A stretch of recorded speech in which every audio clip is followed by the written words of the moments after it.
আলহাকুমুত তাকাসুর হাত্তা যুরতুমুল মাকাবির।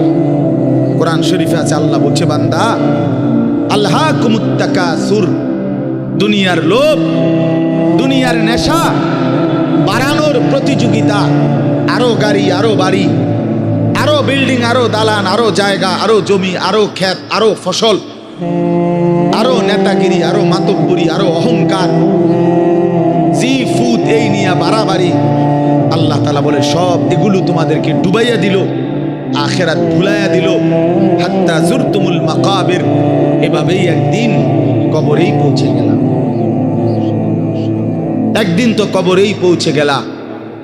কাল্লা সাউফা তা'লামুন, আল্লাহ বলে সাবধান বান্দা, এই কবরে আসলেই তুমি জানতে পারবা তোমার নাফরমানির শাস্তি কি।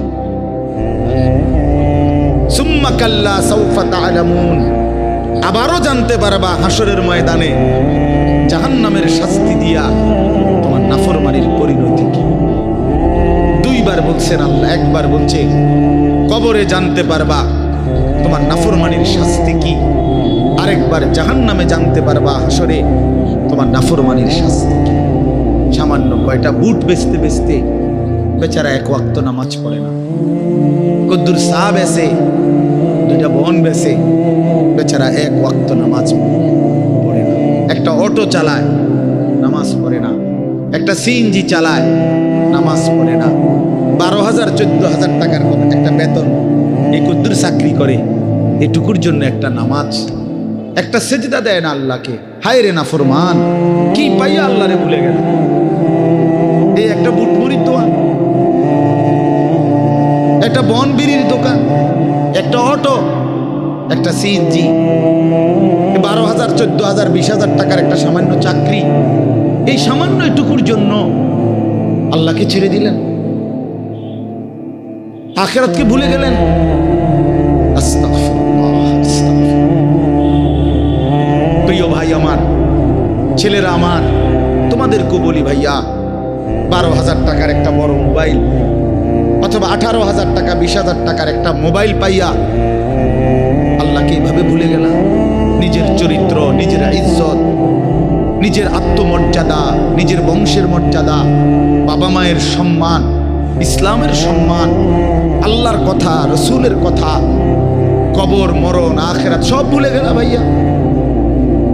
এই মাত্র 20,000 টাকার কাছে এভাবে হেরে গেলা, এভাবে চরিত্রহীন হয়ে গেলা। সারা দিন নাই, রাত নাই। আমাদের ছেলেগুলোর দিকে তাকাইলে মায়া হয়। সারাটা দিন হাঁটে, বসে, চলে, ফিরে, শুধু মোবাইল, শুধু মোবাইল, শুধু মোবাইল, শুধু রাতকে রাত, সারা রাত। ওই দেখেন ওই অপদার্থ কি করে, দেখেন, দেখছেন, দেখছেন ভাই কি পরিমাণ অপদার্থ, দেখেন কি পরিমাণ বেহায়া। চিন্তা করছেন? হ্যাঁ, এইটাই জীবন। কিসের ইসলাম? কে বলে, কি বলে? আমার মোবাইল, আমি আছি, আমার মোবাইল আছে, এমবি আছে, চার্জ আছে, খালাস। আর কি, আর কি? এই অসভ্যতার শেষ কোথায়? এই নোংরামির শেষ কোথায় বলেন? আমাদের এই প্রজন্ম গিয়ে থামবে কোথায়? 12 বছর 14 বছরের ছেলে যদি দিন রাত এভাবে মোবাইল ব্যবহার করে, তার ভবিষ্যৎ কি?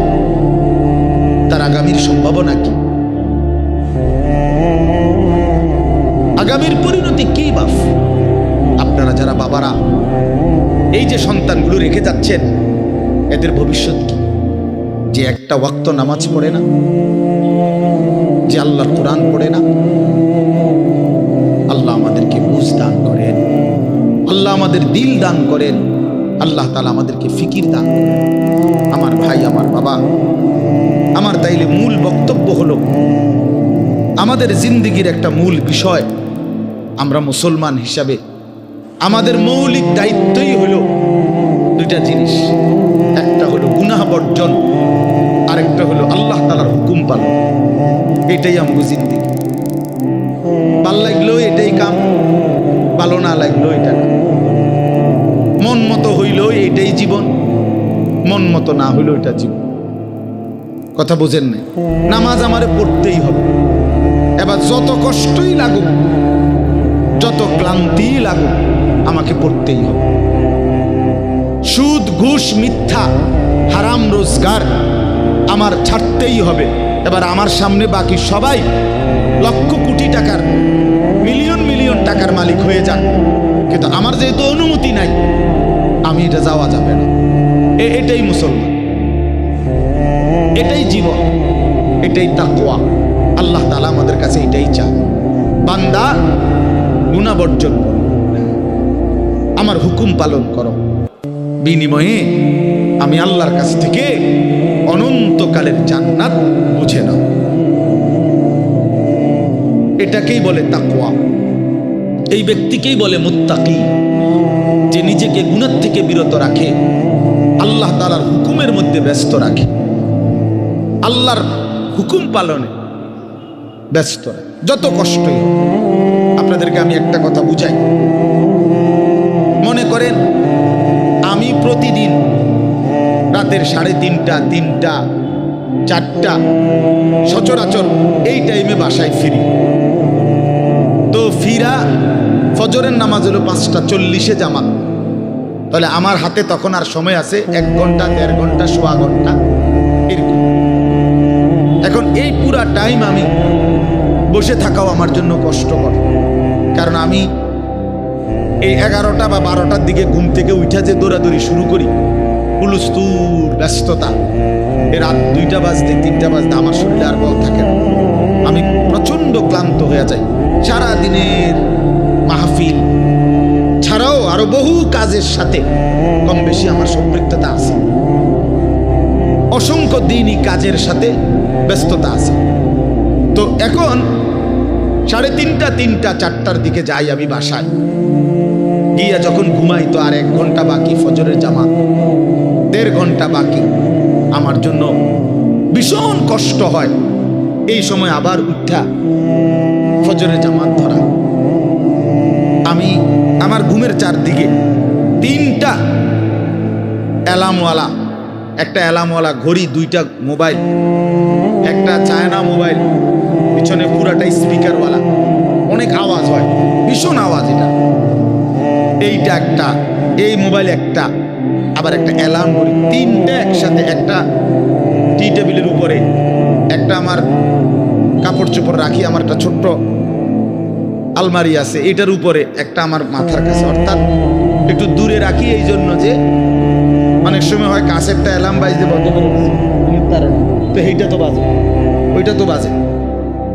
তার মানে 3টা একসাথে যখন বাজা শুরু করে, শেষ পর্যন্ত আমাকে উঠতেই হয়, কারণ প্রচন্ড ঘুম রাইখাও আমি তখন উঠা জামাতে শামিল হওয়ার চেষ্টা করি। কেন? আমি এটা বিশ্বাস করি, মরিবাসী আমার তো নামাজ পড়তেই হবে। কথা বুঝছেন কিনা আমার? তাহলে এটা যদি কারো সিদ্ধান্ত হয়, ভাই আমাকে এটা পড়তেই হবে, আমাকে এটা করতেই হবে, আমার এটা লাগবেই, এই ছাড়া আমার কোনো উপায় নাই। তো এই ছাড়া যেহেতু আমার কোনো উপায় নাই, অতএব এটাই আমার জিন্দিগি, এটাই আমার জীবন, এটাই আমার জীবন। এই পৃথিবীর সব মানুষ, পৃথিবীর সব সুন্দরী দেখুক, আমার জন্য যেহেতু অনুমতি নাই, আমি শুধু আমার বিবিকেই দেখি। কথার কথা, আমার যেটা অনুমতি আছে আমি তাকেই দেখতে হবে। এই পৃথিবীর কোটি কোটি মানুষ হারাম রোজগার করুক, কিন্তু আমি বিশ্বাস করি আমার আখিরাত আছে, আমার আল্লাহর সামনে হিসাব দিতে হবে। অতএব আমরা এই মাদ্রাসায় পড়ুয়ারা, কত কত মসজিদের ইমাম, আমাদের 10,000, 8,000 টাকা বেতন, 12,000 টাকা বেতন, অথচ বিবি অসুস্থ, একটা অপারেশন করতে গেলে বলে 50,000, 60,000, 1 লাখ টাকা। বেচারার চোখ দিয়া পানি পড়ে যে হায় কোত্থেকে কি হবে। কিন্তু এরপরেও এই 8-10 হাজার টাকা বেতনে আমাদের এই কওমি মাদ্রাসাগুলোর বেতন, উস্তাদদের যা বেতন তো আমরা বলি না, এই যাই একটু ওজিফা দেয়, এটা তো এক একজনের 50, 60, 70, 80 হাজার টাকা করে, ঠিক না? কি বলে জানেন? অল্প কয় টাকা, অল্প কয় টাকা। এইটুকু দিয়ে খোদার 30 দিন আখিরাতের আশায়, পরকালের আশায় কলজা বাইন্ধা হারাম থেকে বাইচা জিন্দেগি চালায় বাপ। কারণ মুমিন বিশ্বাস করে এটাই আমার শেষ না, ইমানদার বিশ্বাস করে, মুত্তাকি বিশ্বাস করে এখানে আমার শেষ না। ऐसे रहे या वैसे रहे वहां देखना फिर कैसे रहे। দুনিয়া এমনি কিংবা হেমনে, একভাবে না একভাবে থেকেই গেলাম। দেখার বিষয় হলো সেখানে কেমন থাকবে। ওহা মানে সেখানে, ওহা দেখনা ফির कैसे रहे, ওখানে কেমন থাকবেন সেটা মূল বিষয়। এখানে সুখে থাকলেও কবরে যেতে হবে, এখানে দুঃখ থাকলেও কবরে যেতে হবে। যুবক ভাই, আমার নওজোয়ান, আমার বয়স্ক বাপ, আমাকেও বলি আপনাকেও বলি, এটাই সত্য যে আল্লাহ তাআলা আমাদেরকে বলছে, বান্দা আমি কিন্তু তোমারে রাখবো না, আমি তোমারে নিয়েই আসবো। হাসলেও মরে যাবা, কাঁদলেও মরে যাবা। সুখের অট্টালিকায় যদি থাকো তবুও মৃত্যু হবে, দুঃখের কুড়ে ঘরেও যদি পড়ে থাকো তবুও মৃত্যু হবে। সুস্থ থাকলেও মরে যাবা, অসুস্থ হইলেও মরে যাবা। 3 বেলা খানা, সন্তানের বিদেশের টাকা, বিল্ডিং এর টাকা, বাড়ি ভাড়া সব থাকলেও মরে যাবা, কিচ্ছু না থাকলেও মরে যাবা।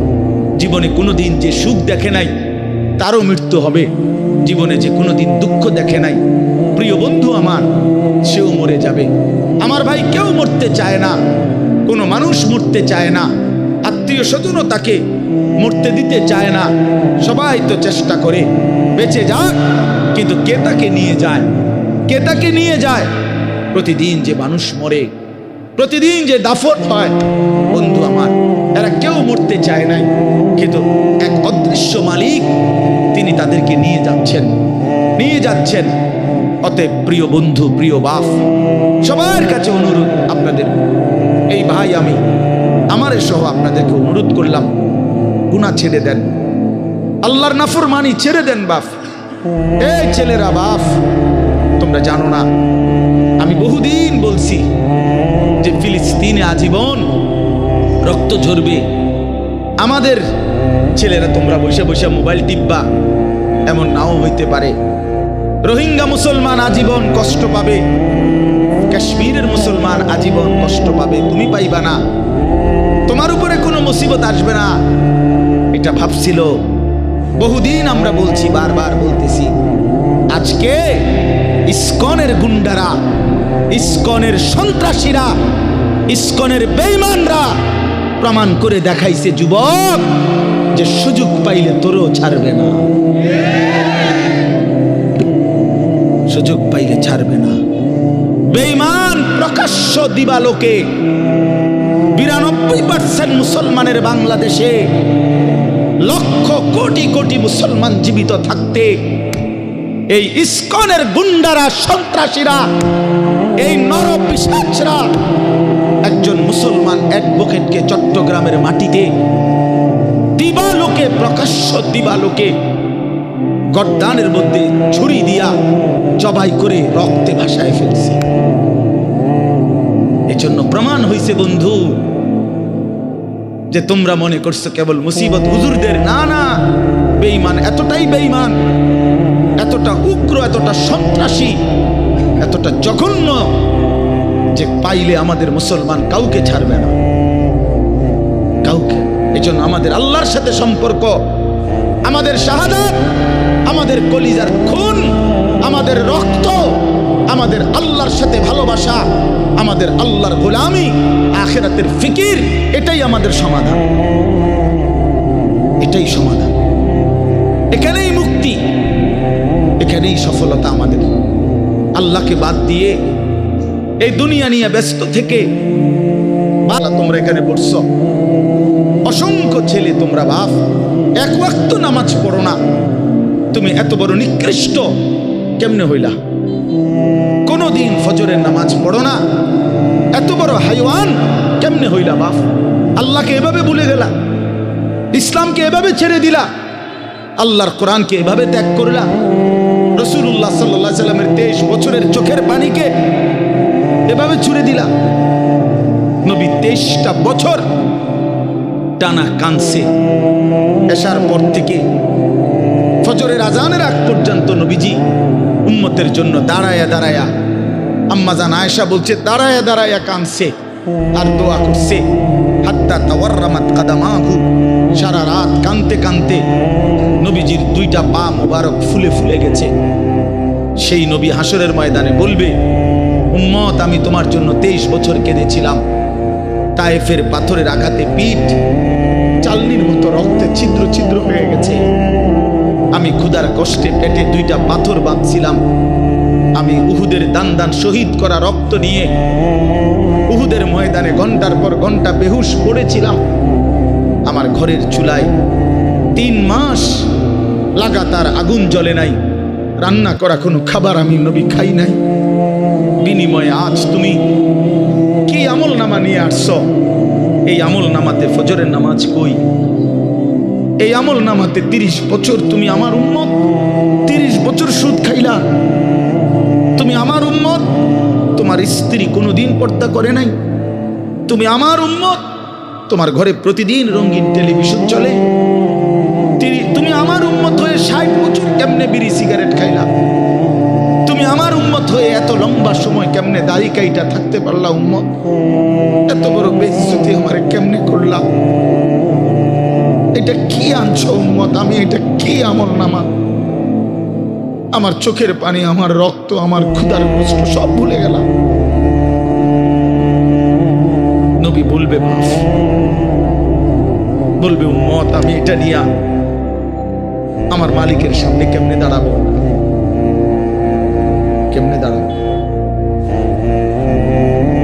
কেমনে দাঁড়াবো? আমি কেমনে বলবো আমি যে রব্বুল আলামিন এটা শ্রেষ্ঠ নবীর শ্রেষ্ঠ উম্মতের আমল নামা, আমি এটা কিভাবে পেশ করব, সুপারিশ করব কিভাবে তোমার জন্য?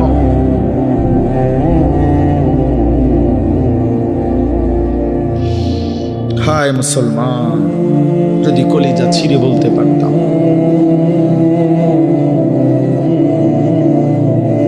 চলো ভাই এই চোখের এক ফোঁটা পানি তোমার জন্য।